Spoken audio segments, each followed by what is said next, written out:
Wow, there really is only less than a week left until VBT 12. Ha ha ha ha. Hello. It is time for a very delayed deck profile. Oh my god, why am I this late with this? I don't know. Don't ask me. It's okay, just forget it.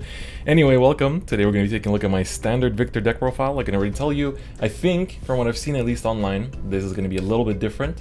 This deck list was helped by Exxtreme as well to come up with, and it's honestly very, very fun, and I feel like it's actually a little bit better than like the pure extreme battler list that you would normally see. It is not a Blau mix, so don't get too excited. You know, I know it's very exciting to think about those things, but it's not that exciting. But still, it's something funky fresh, let's put it that way. Anyway, let's just get into it without any further ado. First card we have, of course, is the boss unit Extreme Battler Victor, and you can enjoy my beautiful 60 FPS. Last time I said this, I've recorded this video like 3 times too.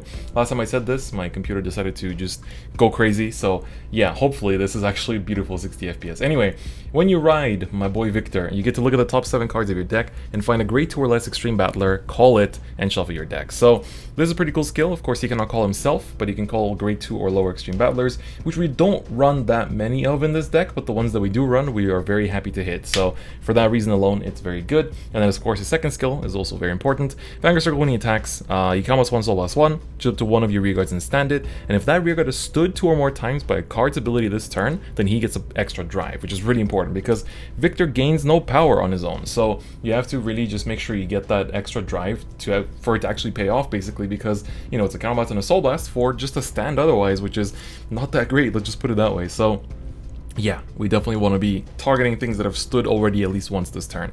And then our other grade 3 that we're playing, which might be a little bit of a weird card for some of y'all, is the Clear Frame. So Clear Frame is an order card, and so the skill is quite straightforward. You choose a circle, you unlock the lock card in that circle, or you stand the rearguard on that circle. If you unlocked or stood a card, you draw a card. So this pairs up really well with what we're running in this deck, and overall it just helps us dig into more of our pieces, and that's why I think that it is quite good indeed. So as a 2-of especially, it's just a very solid number, I would say. Anyway, of course, we have to talk about grade 2s now, and the most important grade 2 in the entire deck that the entire deck revolves around, for better or worse, probably worse, is the Dosledge. So Dosledge has a nice skill that luckily is printed correctly in English. When it is stood by a card's ability on rearguard circle, perform the effects below according to the number of times this unit has stood by a card's ability this turn. So first time you stand it by an ability, he gets plus 10k for that turn. So that's already nice. 19k beater or 24 on an Axle Circle, that's definitely cool. So the first attack on Axle Circle will be just 24 if it's on Axle 2. Then, if you've stood it 2 times this turn, you get to soul charge 2 on that second time. So usually you'll attack with it, stand it with something else, and then get that 10k, then attack with it again, and then stand it with a Victor, for example, to get that extra soul charge to refund part of Victor's cost, and then you get to continue attacking, and you get the extra drive on Victor.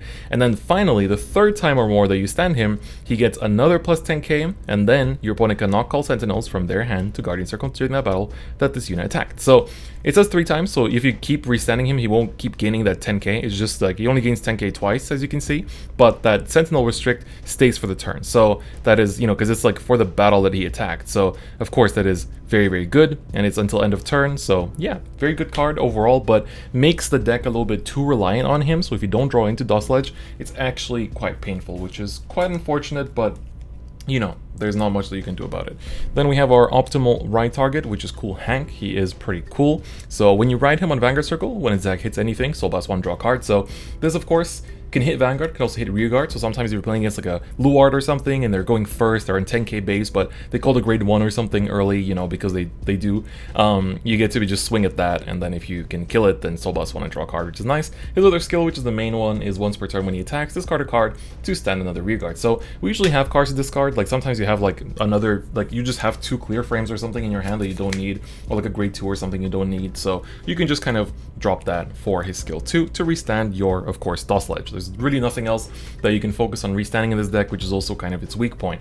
Finally, this is the card that I think might take some people by surprise, which is the Cutting Jar, and this card really synergizes well in this deck. So when you call him, you Soul Blast 1, rest him, and another rearguard to draw a card. So on paper this might not seem much, and he's 8k power, so it's like, oh, why would you even play this? Well, the nice thing is about this card is that you can have your Dosledge on the field, and then you call your Cutting Jar, so you call him, you rest them both, and then you get to draw a card. And then immediately after that, you can just use the Clear Frame just stand this, and there you go. That's the first time that you stood the Dosledge that turn before even going into the battle phase, so you already got to get the plus 10k before even going into battle. So when you go into battle, you can attack with him, and then restand him immediately with the Victor to get the extra drive on Victor, and also be able to stack crits on him, which means that he can swing with the crits for as many battles that turn as possible, so that's also really good.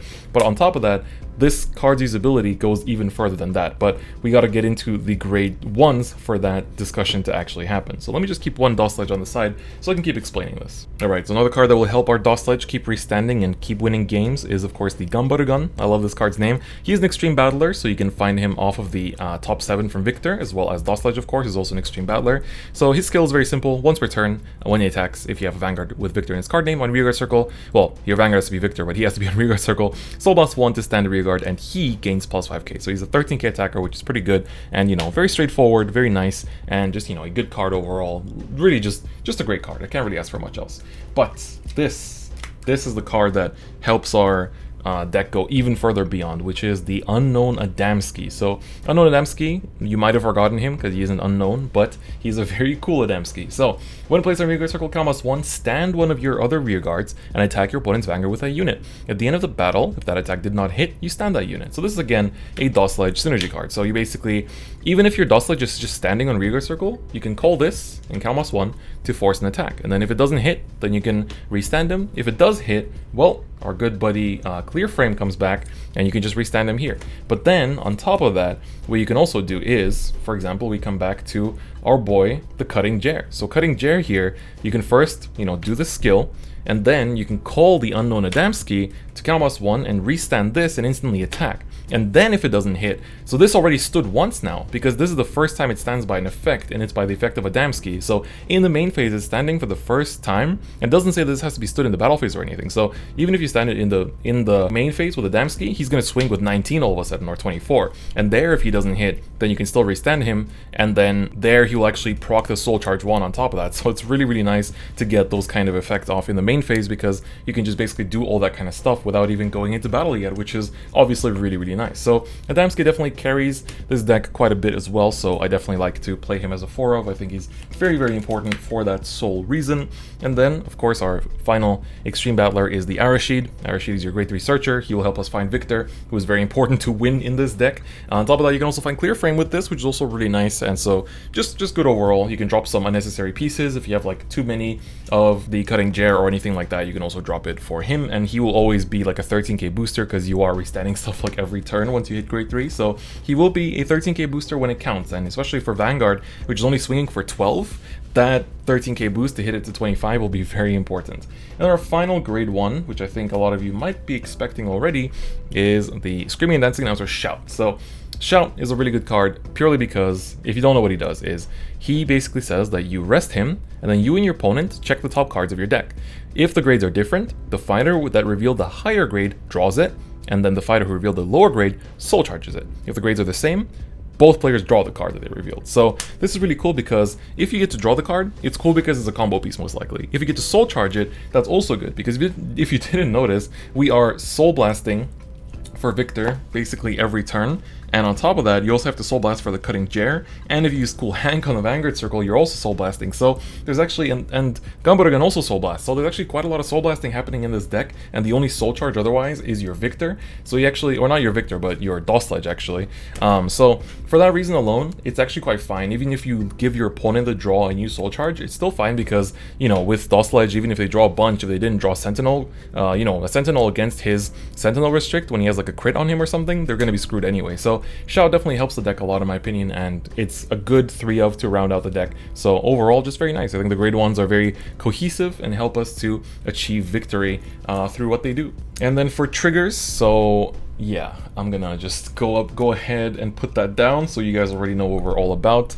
This is no draws. All I'm about is the 12 crit life in Victor. I think it's quite important purely because this deck, by stacking crits on Dosledge and restanding him as many times as possible, you basically get to just like have a really threatening attacker, so that because a lot of the other decks will scale you out anyway, like even if you're running a bunch of draws, you're still gonna lose to most decks because they're just way faster than you, they do way more than you. You know, if you don't win on turn 3 or maximum 4, they're just gonna kill you on the next turn anyway, so you have to just believe in the crits, put them on Dosledge and restand him a bunch, and just you have to win off of that alone. It isn't the best game plan to have, but it is probably one of the more viable ones right now with Victor, especially when I keep playing this after the release of VBT 12. So I think 12 crits definitely is a good playstyle to have for this deck, and it definitely, you know, works out. And, you know, with Crit Sentinels, it's still a 30k shield, so you can do some stuff with that. You can still survive for a little bit, but also with drop PGs, because you're always dropping cards, you know, to activate the PG, as weird as that sounds, that is taking out a piece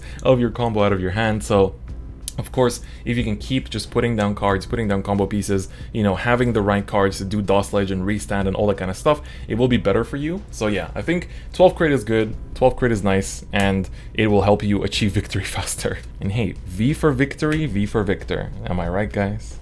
Anyhow, this has been my deck profile for Standard Victor, very, very late, although it feels like the window between VBT 11 and VBT 12 has been like barely like existent even, so this is going to be the last of the VBT 11 deck profile videos. There was more content I want to do for this set, but sadly don't really have enough time, but for VBT 12 we will have a bigger window before the Bermuda set, so I will have plenty of interesting content for you guys to see as well, so hopefully you guys can look forward to that. But yeah, this deck is actually fun, it's also pretty cheap to pick up. Victor is like $5 for a VR, so if you want to build it, if you like Victor, or if you're like me and you love Victor in G, then you can also pick this up, although changing this into premium might be a little bit expensive just because of a lot of the G zone I think is a little bit harder to come by, but I'm not exactly sure anymore. But anyway, that's gonna be it for me today. Hope you guys enjoyed today's Victor deck profile. Before I tune out, of course, if you haven't already, make sure to check out my Twitch. I stream there at least 3 times a week, usually doing Vanguard related stuff, and so I'd appreciate your guys' follows there if you do want to check me out. And on top of that, I do have a second channel where I post non-Vanguard related content if you want to check that one out as well. But on that note, that's gonna be it for me today, and I'll see you guys next time. Bye bye.